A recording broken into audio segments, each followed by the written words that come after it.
Alright, so I want to do the exact same thing in Premiere Pro, collect the files so I can hand it off to somebody so they can have my template, they can have my source videos, everything, whether it's a buddy or a client or handing it off to another operator. This is easily done. It's a little bit different in Premiere than in After Effects. In After Effects, you click collect files. In Premiere, you go to project, click on project manager, and it's going to ask you a few questions here to create a new trim project, which is what you want. It's something you can hand off to somebody completely new.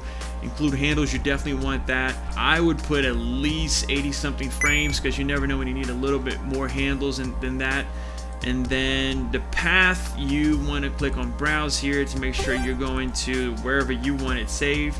I'm going to click on projects, go to lesson files here, and then I'm going to click on Premiere source file and click choose that one, and then it's calculating that the project is going to be more or less 8 megabytes, which is great. That's super small. So I'll click OK, and it said this requires to be saved. Of course, save it, no problem. And it's analyzing a project, and then you go here and you back this bad boy up here, and you see that the project is completely saved. There's the video, there's the actual square video project file. So if they click on that, it will have everything that they need for them to output this project, which is really cool. So that's an easy way to do it, and it has everything you need. Let me know if you guys have any questions. I'm here to help, and hopefully this is helpful to you on your workflow.